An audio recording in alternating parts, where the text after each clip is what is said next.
Not so sleepy now. Biden laughs and jokes with Prince William at COP26 royal reception alongside Kate Middleton and Prince Charles after nodding off during climate conference. President Joe Biden capped off his first day at the COP26 climate conference on Monday with a royal reception with Prince Charles, Prince William and Kate Middleton. Biden laughed with Prince William, and put a hand on his shoulder at the event at the popular Kelvingrove Art Gallery and Museum in Glasgow, a short distance from where the climate summit was being held. The Duchess of Cambridge was also seen arriving at the event along with Prince Charles and Camilla, Duchess of Cornwall. He appeared more invigorated than earlier in the day when he was caught resting his eyes during the opening session of the unsponsored climate summit, which was attended by several world leaders. After flying in from Rome where he attended the G20, the 78-year-old president looked to be dozing off as one speaker underscored the importance of taking action to save the climate. He opened his eyes and appeared to liven up when an aide walked up to him to chat.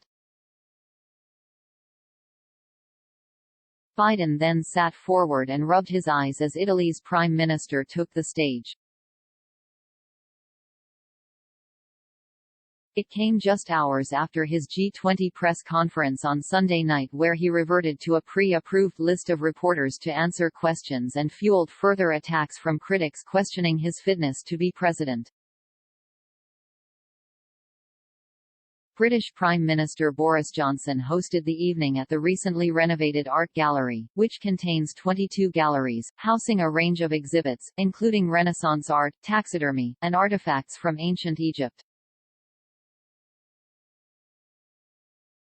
Biden arrived after his first day at the climate summit, where he apologized for his predecessor Donald Trump taking the United States out of the Paris Climate Accord. And he pledged the U.S. would up its financial stake in fighting climate change, arguing the biggest producers of it should be its biggest investors in fixing it. The Queen was originally supposed to host the event but skipped COP26 on the advice from doctors. In a videotaped address, she urged world leaders to earn a place in history and answer the call of those future generations. Her Majesty, 95, told leaders to rise above the politics of the moment, and achieve true statesmanship. She went on to say that none of us will live forever and we are doing this not for ourselves but for our children and our children's children, and those who will follow in their footsteps, as she urged leaders to reach decisive COP climate change deals. In her most personal speech ever, the monarch also paid tribute to Prince Philip and described how the impact of the environment on human progress was a subject close to the heart of her dear late husband, who in 1969 told an academic gathering, "If we fail to cope with this challenge, all the other problems will pale into insignificance." He stayed for nearly an hour. He even took some selfies with fans. Kate Middleton looked the picture of poise in a blue coat dress and navy heels as she walked alongside Prince William in a dapper suit at the arrival.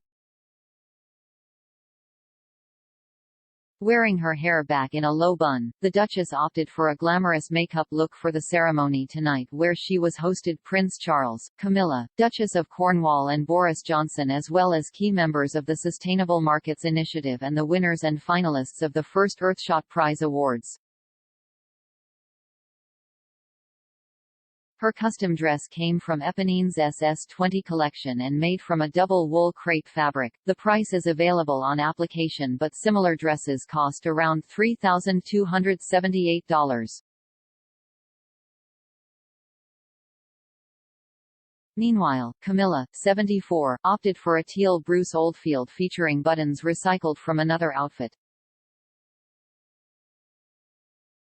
William and Kate's appearance comes just hours after royal couple, both 39, visited Alexandra Park Sports Hub in Dennistoun to meet with scouts from and learn more about the group's #Promise to the Planet campaign. The event marks the first engagement for the couple since they arrived in the Scottish city for the COP26 conference, which has brought world leaders together to discuss urgent action on climate change. Earlier on Monday, Biden delivered his plans for cutting carbon emissions with a dose of hot air on Monday, as organizers of a global climate summit gonged him for blasting past his allotted 3 minutes. The famously talkative president pushed the benefits of a green economy, saying the U.S. would lead by example. Ignoring the audible warnings, he said the eyes of history were on the delegates and unveiled a detailed plan to cut emissions on the path to a net-zero carbon economy by 2050. It will demonstrate to the world, he said, the United States is not only back at the table, but hopefully leading by the power of our example. I know it hasn't been the case. And that's why my administration is working overtime to show that our climate commitment is action, not words. World leaders were told to stick to 3 minutes for their speeches by organizers. Transgressors were reminded of the limit by a gong ringing out every minute once their time was up. 8 times it sounded for Biden. The warning made little difference and he wrapped up after more than 11 minutes. Minutes later he did the same thing in a side meeting, speaking for 8 minutes when participants had been told to stick to 2. On this occasion, British Prime Minister came to his rescue, saying Biden had not been in the room when the instructions were laid out. Everybody will understand the huge importance of the United States in helping the world to take action and show solidarity, he said. I think for that reason alone, I think it was worth allowing the rules to be bent. Administration officials have made clear that U.S. leadership is the theme of their 6-day trip to Europe. They do not say it explicitly, but they want to draw a line under the Trump years and an America First outlook.